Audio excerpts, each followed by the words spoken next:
Welcome to Season 2 of Red Sox Digest, the only show where pain, sarcasm, and false hope collide nightly, like a Masataka Yoshida ground out to second. We break down every loss, every meltdown, and the occasional win, with sarcasm, facts, and no front office spin. Subscribe today at RedSoxDigest.com, or keep wondering how a wildcard team spent an entire offseason avoiding power hitters. And now, here's the crew at Red Sox Digest.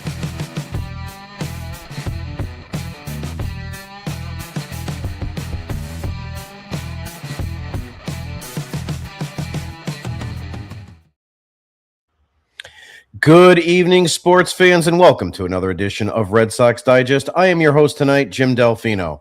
And folks, I got to tell you, being me tonight, it's like being a Yankees fan who pretends they understand baseball analytics. You think you're smart, you say things like launch angle, and then you watch this offense and realize, oh no, I've been scammed. That's me. I've been scammed by this lineup. Joining me tonight is Nick Face. Nick, the guy argues with people on Twitter like he's defending the 2004 team. Meanwhile, this current offense looks like it was assembled by a Yankees fan doing a prank. I can already see Nick tonight, veins popping out of his neck. They had runners on base. Yeah, Nick, they also treated them like distant relatives at a wedding. Didn't even acknowledge them. Also joining us tonight is John Martinello. John sees the game ahead of everyone, which is great because halfway through tonight, he probably saw exactly how this was ending. Red Sox threatening and then immediately folding like a cheap lawn chair at a Yankees tailgate. Let's get into it. Your Boston Red Sox are now coming off a brutal 3-2 loss to the Reds, and what should have been a solid series turned into a masterclass on how to absolutely waste opportunities. And let's be clear, this game was handed to them early. You get a 2-run bomb from Wilyer Abreu in the fourth, beautiful swing, ball gone, you're thinking, okay, here we go. Offense is waking up. And then nothing. And I mean nothing. From that point on, this offense turned into a Netflix buffering screen, just spinning, and no results. Let's break it down. Roman Anthony, strikeout, flyout. Trevor Story, strikeout, ground out, flyout. Caleb Durbin, strikeout with traffic. The entire lineup allergic to big hits. They had their chances. Wong doubles, Abreu singles, runners are on, and then strike out. They had another chance, ninth inning, tying run on, and then fly out to end it. This wasn't bad luck. This was professional level failure with runners on base. And then the dagger, bottom six, you're cruising, pitching's holding, and boom. Eugenio Suarez with a 3-run home run, game flipped, season flashbacks automatically activated. And that's it. That's the game. Because once this offense falls behind, it's like asking a Yankees fan to admit 2009 was bought. They just shut down completely. This series against Cincinnati, it exposed something ugly. This team can pitch. They can flash moments. But when it comes to delivering a hit, when it actually matters, they turn into a beer league softball team after 3 Bud Lights. And if that's what we're going to see from the first 3 games is going to be any indication on how this season is going to go, be prepared for a losing record at the end and a team that just cannot score enough runs to win games. And now it's time for us to face the facts. It's time for Face the Facts, where excuses get laughed out of the room, your feelings are irrelevant, and your opinion probably doesn't matter. No spin, no cope, just the facts. And now your esteemed host, Nick Face.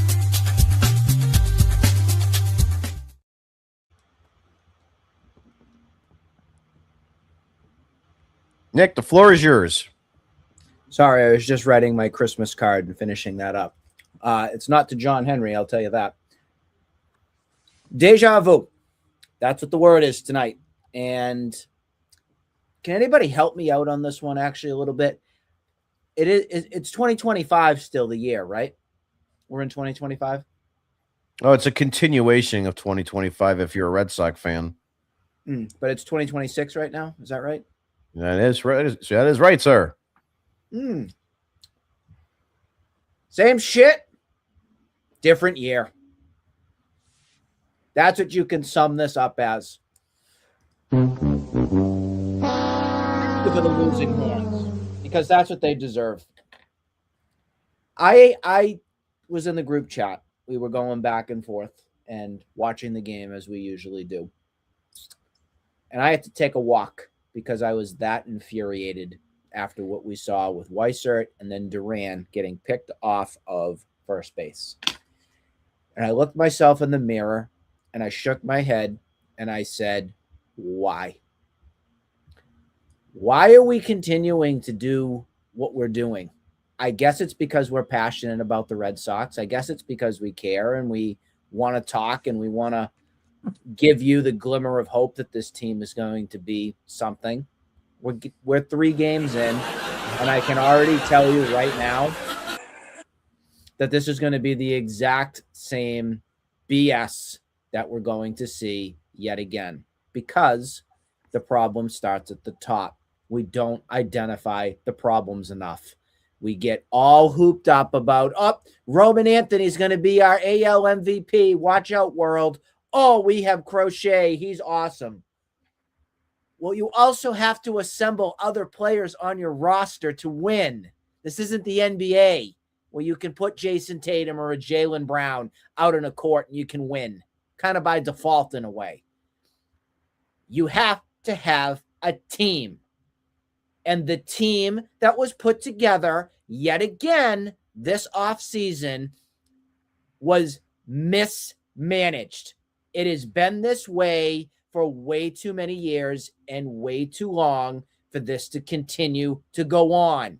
You have to call it out. If you folks want change, unfortunately, that's going to mean you're going to need to lose, as painful as it sounds. Because if they keep winning and doing their BS systematic, let me put this algorithm nonsense into their computer screen, gentlemen, it's not going to fix the current problem. The problem is you have a roster without a third baseman. You're piecing things together yet again when your owner is a billionaire. He doesn't care. He put on a face today once again in Cincinnati. Oh, look, I'm here. I'm John Henry. I'm here. Well, I don't know if any of you saw my little quote that I put in with the picture that Nesson had, and I put the thing up. Yep, that's pretty spot on. But my statement was from Craig Breslow to John Henry, Daddy, I told you we were mismanaged, meaning we don't have a full team. We just don't. And again, if you look at the foundational pieces of this team, Alex Cora is a core reason why the Red Sox are what they are. They're going to have mental mistakes. They're going to have defensive miscues. Cora's going to keep on believing. Don't stop believing, just like their journey. You're going to have these issues non-stop. It's just who they are. And the biggest problem still that's still there, and we're still seeing this 3 games in because it's continued to be a mess for years and years and years. Pete Fatsi is your hitting coach, folks. You still have those long swings. You still have that can't hit in a clutch situation syndrome going on. You have just a big, giant mess. And it is so tiring. It is so frustrating to continue to have to see this and not have any answers to the test because you keep failing. You keep failing the test. Get these 2 bozos off my screen, please.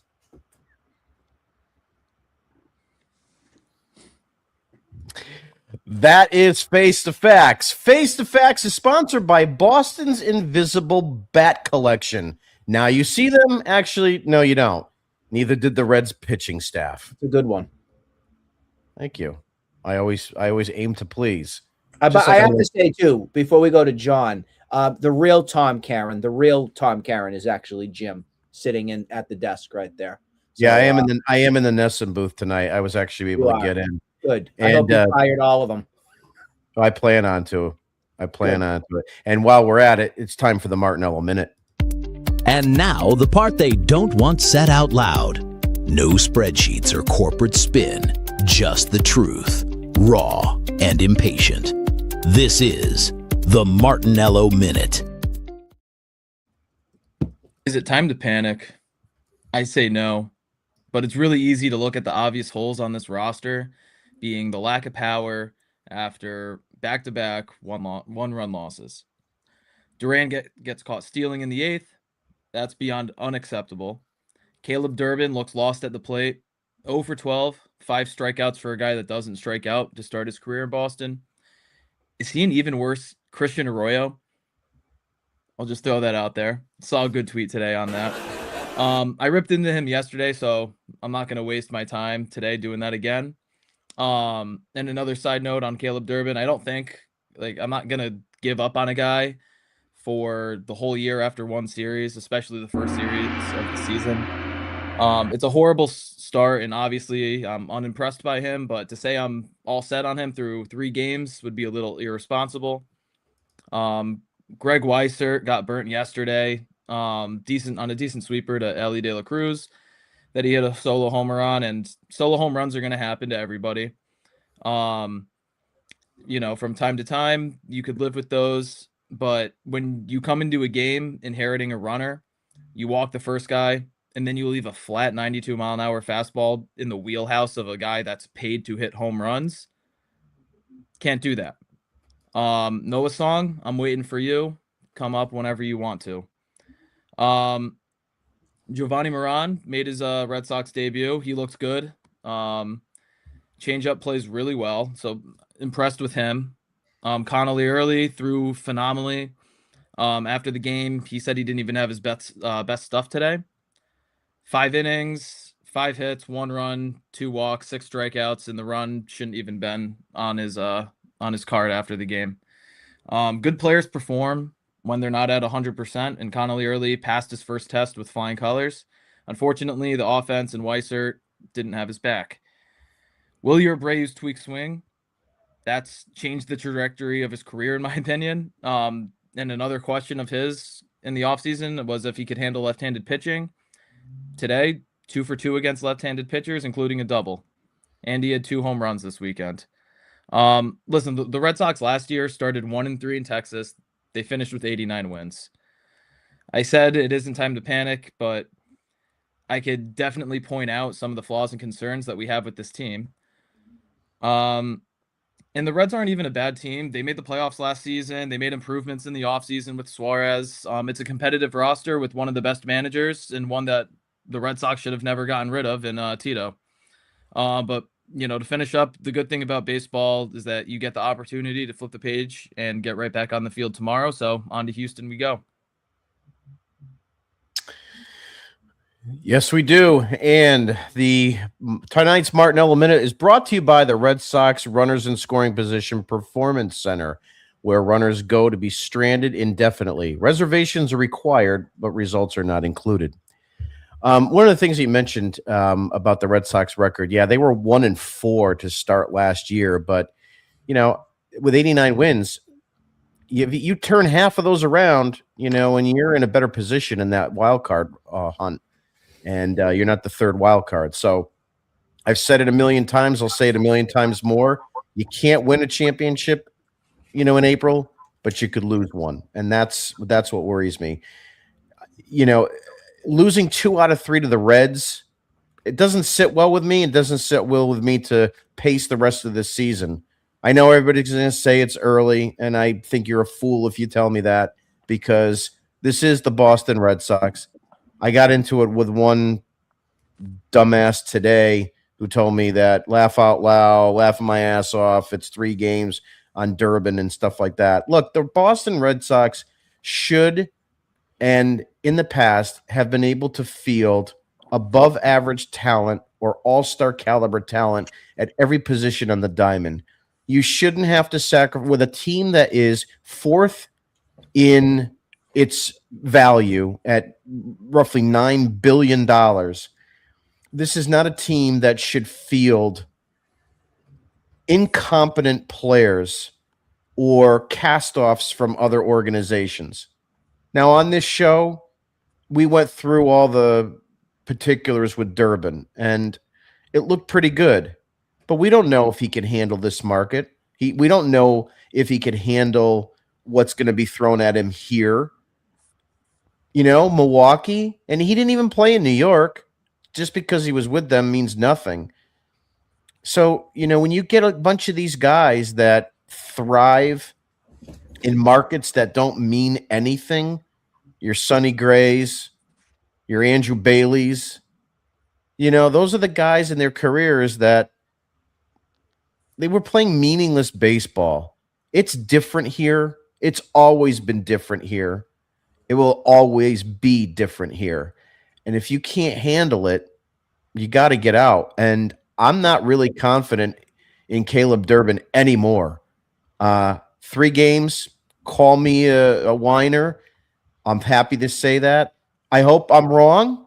That's the most important thing I'll say here. I hope I'm wrong. But he looks lost at the plate.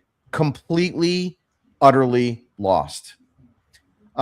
Moving into our first topic of conversation, kind of what John was just talking about, the offense completely wasted the Abreu momentum. Wilyer Abreu gives you a 2-run home run in the 4th to take control of the game, and the lineup immediately flatlines after that. They didn't build on it, didn't pressure the pitcher, and didn't extend innings. My first question to you, Nick, is this lineup incapable of stepping up when a team's on a team's throat when they actually get a lead? Of course they are. Yeah. Of course they are. It's the same shit, different season. This team has 0 clutch gene in them at all. Even Roman Anthony guys. Let's stop putting a pedestal under him right now, because I'm sorry. Today's game with the bat, completely awful. And no one wants to come out and say it. We all think that he's going to be the MVP, this poster boy for baseball. Can we just let the guy develop and play, please? I absolutely hate him as my leadoff guy. I hate it. And I hope it doesn't ruin him. But that's definitely a concern for me right now. I know every game it's not going to be magical for everybody, but I didn't even think his bats today were competitive. I didn't. As the starter and your table setter in your lineup, I don't need another Jarren Duran. Get out of my life. I don't want it anymore. I'm frustrated, guys. If you can see my look, I'm pissed. I am really pissed off from this game today. Sometimes they say you wear your emotions on your sleeve. Jarren Duran getting picked off first base right now has ruined my love of the Red Sox for starting the season. So thank you so much, Duran. The mental mistakes is what drives me crazy. And whether it's on the bases or even with the bat, do something competitive up there. Do something. I mean, Andrew Montecero, whatever you call his name, even in the 9th, had a great hit. You got a guy on second, got 1 out, 2 wasted at bats again. Rafaela, pop up. First pitched, Roman Anthony, done. Oh, no, he walked. Excuse me. Trevor Story was the pop-up to end the game. Sorry. But it's not good enough. I'm sorry. It's not good enough. I want better. It's not, and Trevor Story is not a number 2 hitter. The problem. I am thankful for Wilyer Abreu. I will say, John, 100%. We're spot on with that. The guy's in the best shape of his life. He's shown us, at least in these first 3 games, and even in spring, that he's made adjustments with the bat. I have trust in Wilyer Abreu. I do right now. And I hope that continues. And he's right now, he's put the team on his back. Right now, I agree with you. He did the same thing in the start of last season, too. Yes, he did. He faded a little bit, and I think a lot of that was with injury. His biggest thing is staying healthy. If he could stay healthy for an entire year, I think he's one of the guys that we could all agree on. Roman Anthony, we just don't know what he's going to be. But after a couple years of Wilyer Abreu now, I think he's the one guy that you look at and say he could take his game to the next level. We hope Rafaela will too. But everybody else is who they is. Wilson Contreras is what he is. But you're expecting him to be more. That's the problem. Trevor Story is what he is. Okay? Jarren Duran is what he is. The one thing you could say, maybe Abreu can take his game to the next level and be more of a 275, 280 hitter with 30 home runs. I don't know. I think he's got that ability. I hate to use the word potential. I talk at ability. At 22 last year and he was hurt. Chances are he could have been closer to that 30 mark.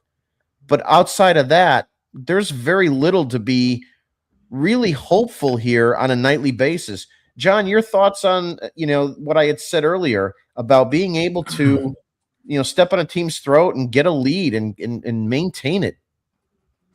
Yeah. So, I mean, my problem with the game today, first inning, 11 pitches. Second inning, 11 pitches. Third inning, 18 pitches. Fourth inning, you get your 2 runs, 31 pitches.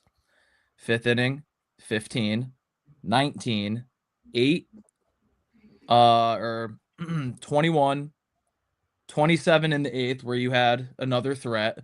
And then I don't have how many pitches were thrown in the 9th. But the 2 innings where you had a threat in this game, over 25 pitches thrown. And that's what you need to do if you want to score runs. The baseline is typically, as an offense, you want to have the starting pitcher or whoever's on the mound throw 15 pitches or more every single inning. The Red Sox failed to do that in 5 innings of this game today. So, and then in the innings where they did get over 15 pitches, it was 1 swing that produced runs. And that's all you got. So when we talk about inconsistencies from the offensive side, it starts right there. The 8th inning, Jarren Duran. I mean, there's a pick off the pitch before he gets back fine, and then the camera was on him, and it honestly just looked like he was spaced out. It didn't even look like he was looking at who was Santillan that was on the mound. How often do you ever see on? Yeah, just attention to detail. One of my points is little things matter, and when you're a team that doesn't have the power to have in Eugenio Suarez that could just jack a 3-run home run and then at any given moment, you need to do the little things perfectly. And when you don't do them, you lose by 1 run. And look what happened in the last 2 days. You got to watch how you throw to guys like him. I understand you're trying to get a strikeout, but this is Weissert. He doesn't have a really good track record. He just gave up a home run to De La Cruz the day before. You're coming back with him again. I don't understand the love or the trust that Cora gives him because I think he's absolute trash. I don't like the guy at all. He completely debacled a couple games last season for us. I just, to your point, look at Trevor Story. He swings at the first pitch and he's out. And it's like, can you take a few pitches? And to your point, John, this is how, if you guys remember 2013 season and stuff like that, Mike Napoli, those guys, they would work the pitchers, to your point, where these starters were, at 60, 70 pitches by the 4th inning. And you would get into that bullpen because the whole idea was these bullpens were weaker in those years. They're a lot stronger across the board now, and everybody's throwing 99 plus. But back then, you worked the counts more. You tried to get more pitches thrown. Try to do that a little bit more.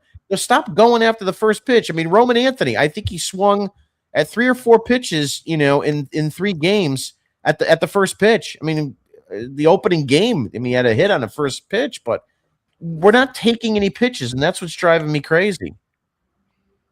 I said it yesterday, before, in my notes for what I wanted to see out of this game. Every single guy in the Reds bullpen threw between Thursday and Saturday. Mm-hmm. They had a spent bullpen, and you let Rhett Lauder go 5 innings on you, and he was under 50 pitches going into the 5th inning or going into the 4th inning. Mm-hmm. You gotta work counts, especially on days when that's called the dog shit approach. Shit approach at the plate. Moving right along, just want to hit a couple topic points here. Duran's pickoff, definitely a momentum killer. This one hurt really bad. was 8th inning, down 1 run. Duran gets on base, speed on, pressure moment, and then gets picked off.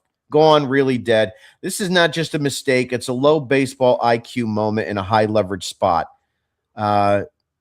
You can't do this. Jarren Duran, you've been in the league now long enough, and you should do a better job of being able to be more in the moment so that crap like this doesn't happen. You completely ruined yet another Red Sox potential comeback win. It would have been. It would have been at least a tie game. Your stupid nonsense in Game 3 last year. Thank you again. And for a guy that has the speed that he has, he's a dumbass on the bases. He really is. 20, 30 stolen bases per season, but he's not bright. And I'm telling you this because how do you let that happen? It'd be a different story if he was going. If he was going and you got thrown out or picked off, fine. But to get picked off at first base because you're not paying attention to the pitcher, you're just a clown. That's the bottom line. Nick. It's fundamental baseball 101, and it starts at the top. And this is where I am going to bring the house down on Alex Cora because he lets this stuff blow by. There's no punishment. There's no anything to these guys. Oh, just get them next time. You just slap them on the butt and up. We'll go get them next time. Don't you worry, sweetheart. Come here. Let me give you a big hug. That is the problem. Can we wake up out there in Red Sox land and understand that our head cheerleader is a major problem for what this team is? That is their identity. They're a bunch of mental miscues out there is what they are. I feel like I'm watching an episode of Rudolph the Red-Nosed Reindeer on repeat with the Island of Misfit Toys. Mm-hmm. That's what we are. The Island of Misfit Toys. We're a bunch of Kirby's. And the thing is, too, it's like this is never getting better. Jarren Duran has not improved in his base running as he ages. Okay? Like I said earlier in the show, there's just one or two guys that I really think or hope or really believe in that can actually take their game to the next level. And one of the guys I want to mention that can do that is Connolly Early. Connolly Early deserved a lot better than the outing results that was here. Quietly, a real solid outing, worked through traffic, multiple strikeouts, limited damage through 5+ innings. The only real mistake, the innings things that unraveled to help keep with help from the bullpen is really his problem. Here's the point. He pitched excellent today.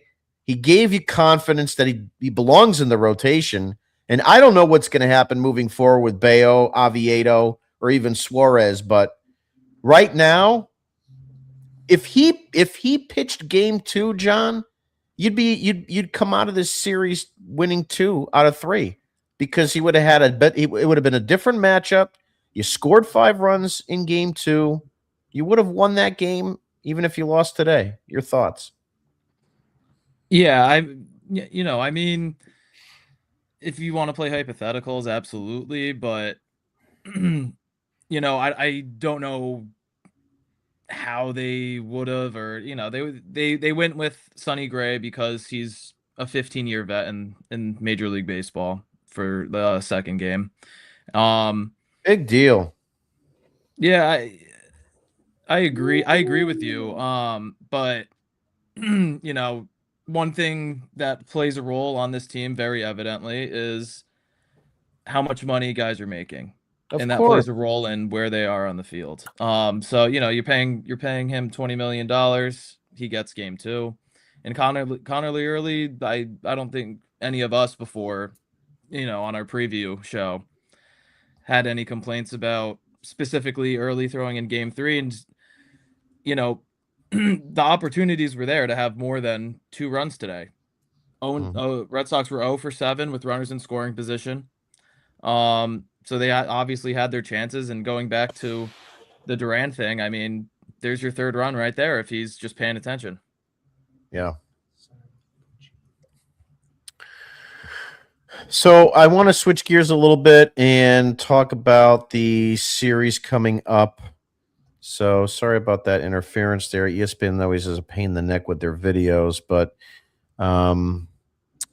we have the Houston Astros next tomorrow at 8:10.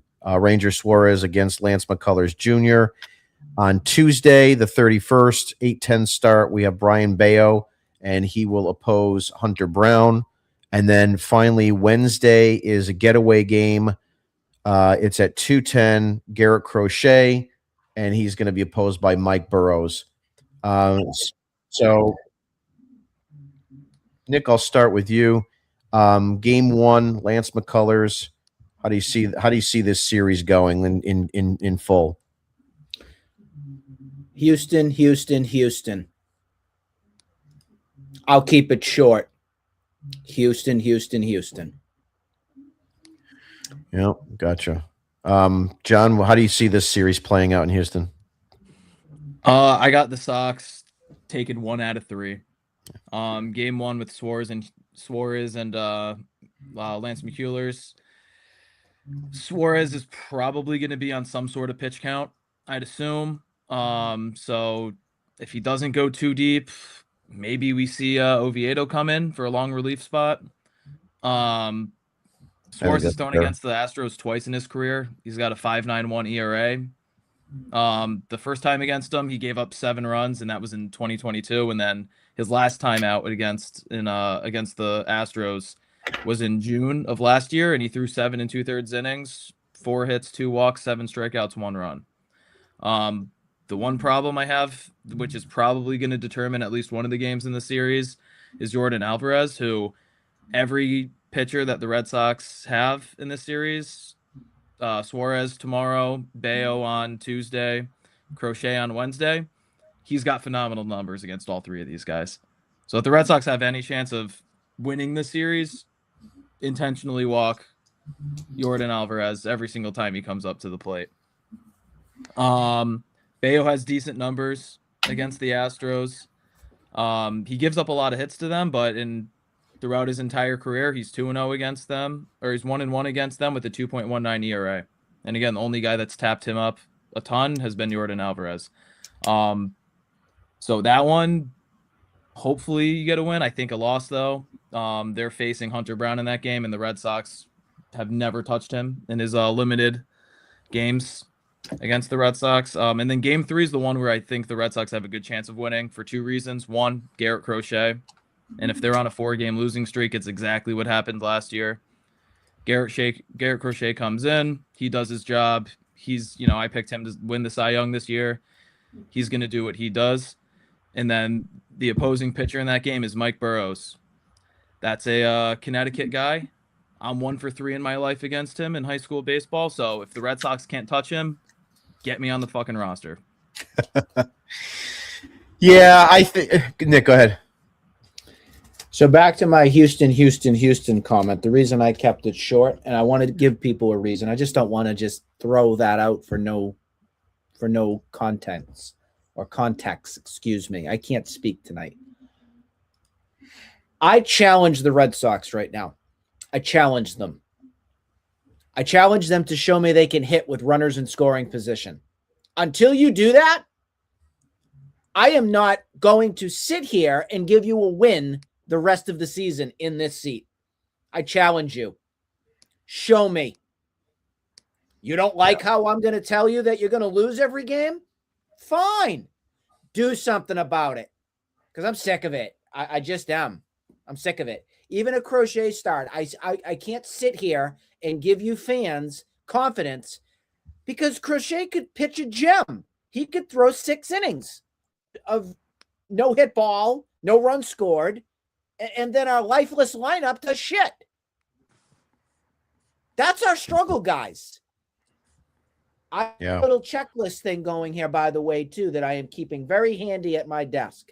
And my checklist has the Red Sox 2026 of 1-run losses. We already have 2 in the column. I know we had about 20 last season, so this is going to sit here, and I am hopeful that this stupid thing doesn't become full again like last season. Yeah, it's going to be a high number because they're just not going to score enough runs. That's their problem.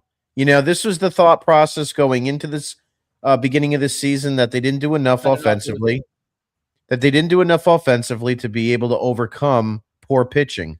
So, my take is they're going to lose 2 out of 3 again. Unfortunately, I really wanted to be a minimum 3-3 coming home, but that's not the case. And they're going to be 1-3. They're going to win the crochet start as far as I can see. As far as your comment, John, on Suarez, I agree with you. I think he's going to probably last 3 innings. He'll have 60 pitches. They'll be down 4-0 after 3 innings, and Oviedo will come in. He'll shut the door down for innings 4, 5, 6, maybe 7. But it's going to be meaningless because they're not going to score. They'll be 4-1 will be the final. And as far as game 2 with Bayo, I think that might be competitive, but at the end, they're going to wind up losing that one too, probably by a 1-run score, probably maybe like 6-5, 4-3, something like that. And they'll win the crochet game, probably 3-1.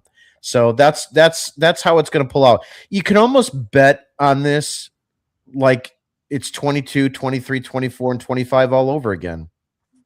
Time for some comments. Let's see what we got here. Mathematically eliminated. What's up, guys? How you doing? Let's see. We've got Groovy Weenie says, love the Martinello minute. Buffering for minutes on Jules, not sure. But early number 2 fact, I think it's what I think should, happen moving down. I don't know if they would want to do 2 lefties in a row, although it shouldn't really matter. They had Chris Sale and David Price for years too. So, but I like that idea, having him. Jules says Stewart is better than Roman. Red's better than the Sox. Well, they were this weekend. I mean, that's just pretty much what you got. Yeah, the kid hit 700 in the series with a 2200 OPS. Like, yeah, he's the real deal. Insane. He's awesome. He's awesome. He's the real deal. That kid's hand should have fallen off his body on opening day.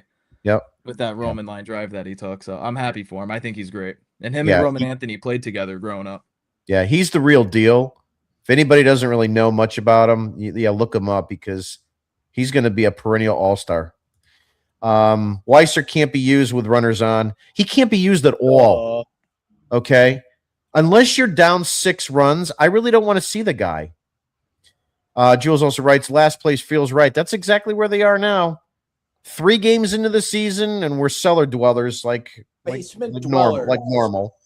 normal. Trade Duran, please. It should have been done already. Nobody's wants him. That's the problem. We overvalue him. Here's the other problem. He's got 2 more years of control left after this season. So I mean, as it dwindles down, you're going to get less and less for him, which means the return winds up being smaller than his capability of what he could provide you offensively. And as those numbers continue to shift, you're going to lose out more and more until you're just really just a dump.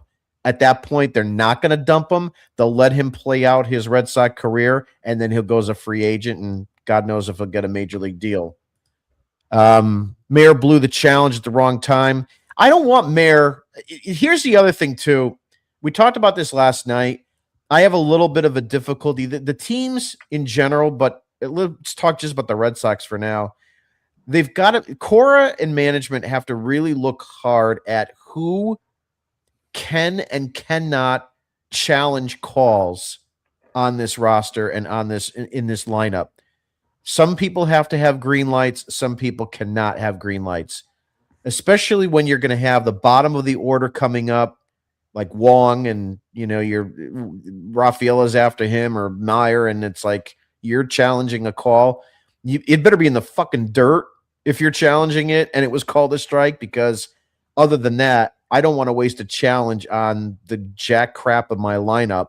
I think it should be coming from a coach, me personally, from the dugout. They have 5 seconds. I just don't know if they have the time. Like that, and they go. Yeah, one thing that I noticed today, the Reds had a guy in the dugout flashing whenever there was a call, maybe that you could challenge or not. They have a guy in the dugout with a red card and a green card that they were flashing up. Yeah, something's then got to be done. And I don't know, Nick, Yeah. if they could do it from the dugout. They're going to have someone in center field on a camera looking at those pitches, because you only have about 2 seconds to be able to make that decision whether you want to challenge it or not. Yeah. So they've got to do something really, really fast. But I'm just crazy. It's been 3 games, and the amount of impact that it has on a game, it's truly game changing. Yeah. At least today it didn't come really into play. I mean, the Meyer one, they had 2 challenges at the time of it, so I didn't get too upset, but absolutely I agree that it was the wrong time to use it. 2 outs in the inning, runner on first, and your 9 hitters coming up next. Like, it was a close pitch. It just nicked a little part of the zone, but absolutely not the right situation to use it. good friend Murph says, sign the Butchie. I'll take him. Cora blows that? as always. It's a friend of ours, Murph. No, Cora, Butchie. he always puts that on there. Cora blows as okay. always. Yeah, we know he does. Is Durbin going to get a hit anytime soon? I'm not quite sure. He could go hitless. He's having a Connor Wong 2025 season. The guy might have 3 RBIs by the end of the season. And Connor we'll Wong's see. leading the Red Sox in average right now. Yeah, figures. him and of course Yoshida were on base a few times. They were on the bases the most. Jules says, I agree, Face. Crochet will have to go 7 probably, and also writes in the best Sox pod. Look, we try to give you fair and honest, no spin type quality work here. We hold nothing back, and we will never hold anything back. That said, I think I'm going to wrap it up for tonight. I'd like to thank Nick and John for being on.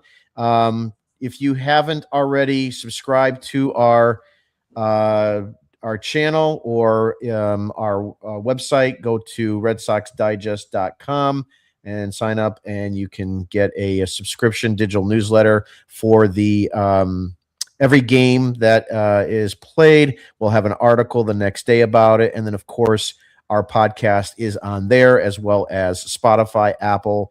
And then we also have the live stream on the website, as well as YouTube. So you can definitely get that there. Also, too, don't forget to please go ahead and every night that we are broadcasting, there'll be an opportunity for our giveaway, which we will have in October for a $100 MLB gift card. When you see that tweet from me or the Red Sox Digest account, or if it's retweeted by any of our crew, go ahead and go onto mine and write who you think is going to be the player of the game for that game. And then we're going to tally that up. And at the end of the season, whoever has the most points for the most correct choices is going to win that $100 gift card. Today's star of the game was Gino Suarez, who hit the game-winning home run. So I don't think there was a match today, but better luck next time. We will be live on Wednesday, Friday, and Sunday. So Wednesday, you'll see that tweet pop up, and then you can go ahead and choose your star of the game. John, you had one more comment? Yeah. Just want to say, great job today, Adam Beck, umpire behind home plate. We get a round of applause for him. I think he did really good today at his job.